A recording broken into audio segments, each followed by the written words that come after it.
Hi everyone. In today's video, I'm going to give you some important oral examination tips. What to do or what not to do during oral examination. Now, I have made similar videos before and you must have watched them. But today's video is based on some of the new information I got out of talking to students and listening to what they do or don't do during the oral examination, which because of which I listed five or six about six points and that I want to discuss with you and want to make sure that you guys are aware of this. You may be doing some of this or you may not be doing some of this, so it's a good idea for us to just discuss and making sure that you don't fail in the oral examination because of these things. All right, so the first tip I want to give you is make sure that you are writing things down during the oral examination, especially if the surveyor has provided you with an opportunity to do so. So some questions may require you to structure your points in a logical sequence, and this will require you to write them down before you can actually start reciting them. So make sure that you have listed the points in a logical manner, in a sequential manner before you start reciting them. For example, how to take over a bridge watch or how to take over a cargo watch, or there could be other aspects as well. So make sure you write things down if provided with an opportunity to do so. The second one is that sometimes surveyors ask the students to go out and find the answer, and in this situation the student, what they do is they come out in a rush trying to find the answer, and either they find the answer only partial answer to the question, or they find out the answer incorrectly in a rush to get back to the surveyor, and in doing so they don't provide the surveyor with the answer that he or she wants from them. So in this case, if you are sent out to find the answer, make sure that you take your time, find out the person that you can get the answer from. If you have access to a phone, then of course you can call up your friends who you think can guide you, but make sure that you get the right answer, or you can cross check facts on the net. If you have your phone, then you can cross check facts on the net, but make sure you take a few minutes, ask the surveyor how much time do I have, and then use that full time. So the surveyor may say come back after a lunch break, so it could be in 1 hour, or the surveyor might say I'm giving you 15 minutes to find the right answer, or something like that. Make sure you find out from the surveyor how much time you have to find the right answer, and tell him that I want to make sure that I get back with the right answer, and to do that I need some time. Can you give me some time frame? So then use that time frame fully. Cross check the facts, cross check the answers provided to you by your friends or by your lecturer, making sure you have the full breadth of the knowledge before you go back to the surveyor and tell them the response you have received.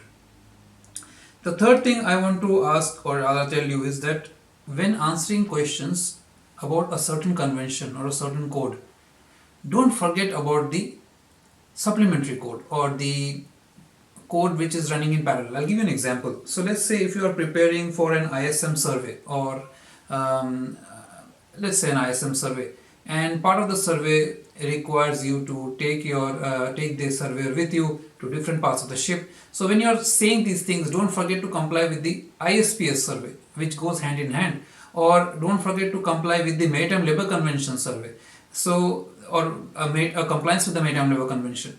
So the surveyor is checking if you can put yourself on the ship and do what is required. The surveyor is also checking your knowledge of other conventions and making sure that you comply with the requirements of all conventions and not forget one while trying to comply with the other. So when you are answering, your knowledge should reflect the other conventions which are in place as now. So if don't forget to mention the other convention, don't forget to mention the other codes if you are complying with certain ones. So keeping that in mind, make sure when you are answering the question, you show a demonstration of your knowledge of the various conventions and code. Although you may not have been asked about them directly, you may have been asked about a particular code, but showing your knowledge about the other parallel codes or conventions or underlying codes and conventions shows that you have a thorough knowledge of what you are being asked of.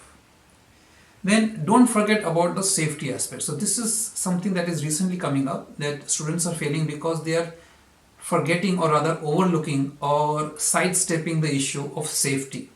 They are trying to emphasize on the commercial aspect of shipping, trying to make sure that the profits for the shipping companies are maximum, and kind of compromising on safety.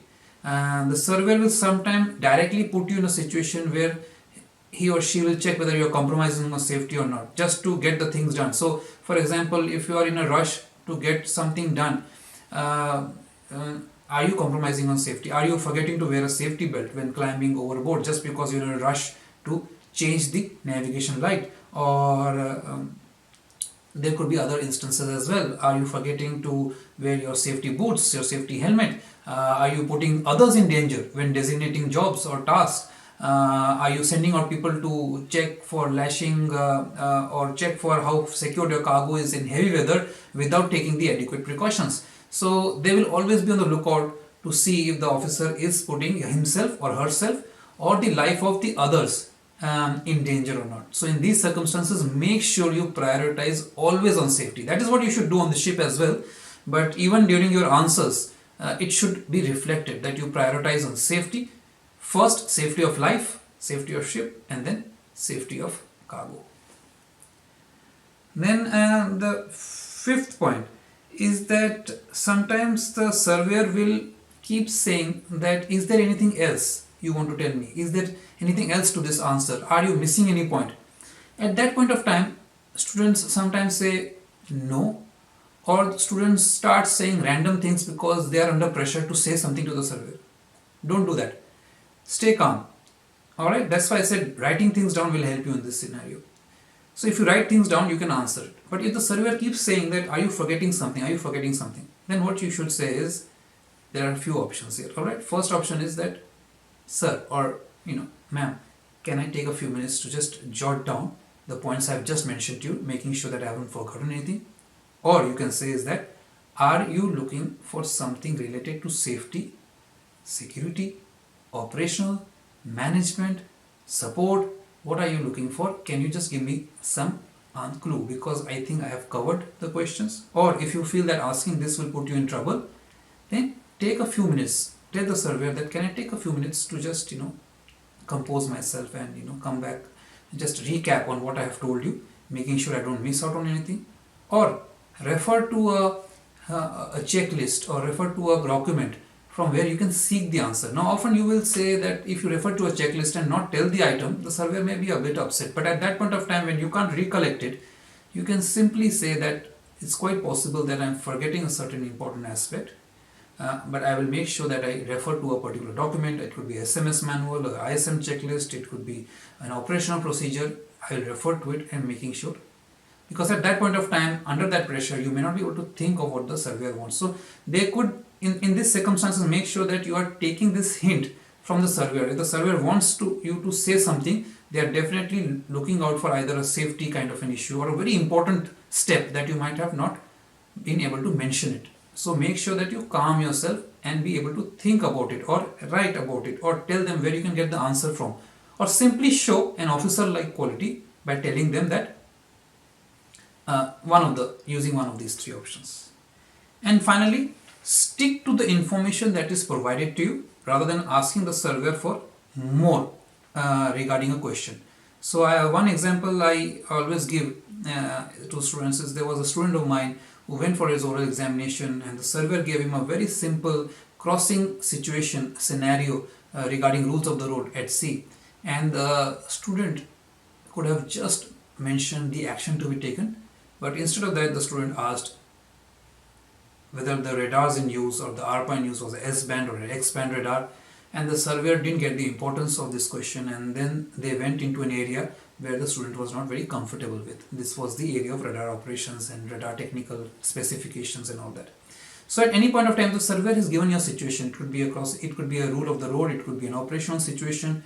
Just work with what the surveyor has told you and start your answer. If there are things that you're not sure of, you can say, assuming that this is what is happening, this is what I will do. So you can assume things, or you can tell the surveyor that I'm assuming that this is a scenario and this is what I will be doing.